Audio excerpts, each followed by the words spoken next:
Creator content ক্রিয়েটরকে আপনি যে content creator সেগুলো আপনি গুতাগুতি করেন এগুলা কি ঠিক? হ্যালো গাইস, আজকে হচ্ছে আমরা একটা আপুকে পেয়ে গেছি। আপু, আপনার নাম কি? আমি তানভীর জাহান রূপা। আচ্ছা, রিলেশন করেন? না, এখন করি না, ছিল তবে। আচ্ছা, তো ছিল, কেন ব্রেকআপ হইলো? সে ব্রেকআপ করেছে, বাট আমি অনেক ট্রাই করেছি তাকে রাখার, কিন্তু হয়নি, সে চাইনি। কেন চাইনি? সে জানি না, তবে আমি অনেক ট্রাই করেছিলাম।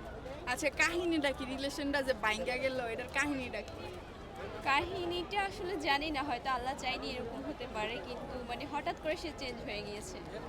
এমন কিছু যে খাইয়া দিয়া ছাইরা দিছে, এমন কিছু? না, এরকম না। প্রথমত তার হচ্ছে যে অবস্থানগত একটু সমস্যা ছিল, ওই কারণেও হতে পারে।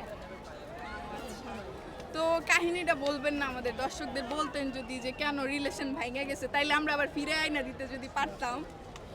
না, ওরকম আহামরি কাহিনী না, আসলে সবকিছু ঠিকঠাকই যাচ্ছিল, কিন্তু হঠাৎ করে জানি না কি হয়েছে, হঠাৎ করেই ব্রেকআপের ইয়েটা আর কি, কিছু কারণে হয়তো আমাকে ভুল বুঝেছে বা এই। আমার মনে হয় আপনাকে ধরেন কোনো স্কেল টাইপের কোনো কিছু ছিল, আপনাকে বলছে, আপনি না করে দিচ্ছেন।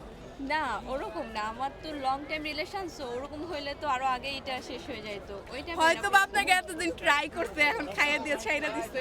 না না, ওরকম হলে তো হচ্ছে যে কিছুদিন পরে শেষ হয়ে যাইতো, বাট 7.5 বছর প্লাস তো আর হতো না। সো এই। আচ্ছা, ঠিক আছে। হ্যালো গাইস, আজকে হচ্ছে আমরা একটা আপুকে পেয়ে গেছি। আপু, আপনার নাম কি? আপনি কি রিলেশন করেন?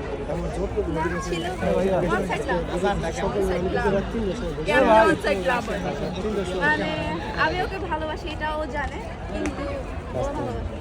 আচ্ছা, একটা ছেলের কত টাকা ইনকাম হলে আপনি তার সাথে বিয়ে করতে রাজি হবেন? আপু, আমার ক্ষেত্রে হচ্ছে আপনার ইনকামটা ম্যাটার করে না। যদি ও আমাকে ভালোবাসে তো চাকরি আমরা দুজন মিলে করতে পারবো। চাকরি দুজন মিল্লা করবেন?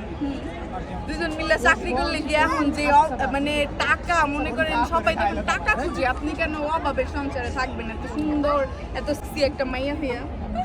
আপু, যদি আপনার হচ্ছে টাকায় সব সুখ হতো তাহলে তো হচ্ছে আর ভালোবাসাটা আর পৃথিবীতে থাকতো না। কিছু কিছু সুখ ভালোবাসা আছে, তো আমার লাইফে ভালোবাসা নাই, তো আমি এই জন্য আপনার ভালোবাসা দরকার? হ্যাঁ, আমার ভালোবাসাটা দরকার। টাকা পয়সা আসবে যাবে। আপনি আমার ক্যামেরার সামনে হ্যালো গাইস, আমরা আজকে পেয়ে গেছি একজন কন্টেন্ট ক্রিয়েটরকে। আপনি যে কন্টেন্ট ক্রিয়েটর সেগুলো আপনি গুতাগুতি করেন, এগুলা কি ঠিক? যাই বলেন আপু ভিডিও বানাবো নাকি, কিভাবে যে সেরকম কনভিন্স করেন এটা একটু বুঝান। আচ্ছা, তুমি কি ভালো হবে না? আমি কেন ভালো? আমি তো ভালোই, দর্শক জানেন ভালো। এই একটা শব্দের জন্য কিন্তু আমি ধুয়ে দিছিলাম, তারপরও এই আজে বাজে কথা মুখ থেকে যায় না। আমি তো আজে বাজে কথা বলি নাই গাইস, দেখছেন? আমি তো জিজ্ঞেস করছি যে আপনি ছেড়িদের কেমনে কনভিন্স করেন। আচ্ছা, তুমি বলে আমি কি ভরে দেই?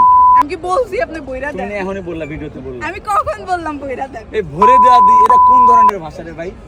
এটা তো আমি খারাপ ভাষা না, এটা জাস্ট বললাম। ধরেন এই যে আমি মাইক্রোফোনটা ধরলাম না, এটাতে একটা ঘুতা দেওয়া, এটাকে বুঝে। আপনি যদি বইরা দাও অন্য কিছু বুঝান। এটা তো আমিও তো তোমার একটা ভিডিও দেখলাম, একটা মেয়েরে তুমি ওই বইরে দিলা। কোথায় বইরা দিছি? আমি যখন ভিডিও দেখাতে পারি, দেখান।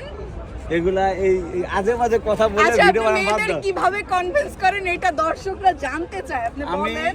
একটা মেয়ের যদি ইন্টারভিউ নিয়ে যাই, যা বলি আপু আপনার সাক্ষাৎ নিব, দিবেন? এভাবে বলেন আপনি আর কি নামাজ পড়তে দাঁড়াইছেন এভাবে? ভাই, এ হলো সাহাবাজ নাম্বার 1, এর সাথে কথাই পারা যাবে না। আপনার লাগে একটা কথা কেমন? আমি কিভাবে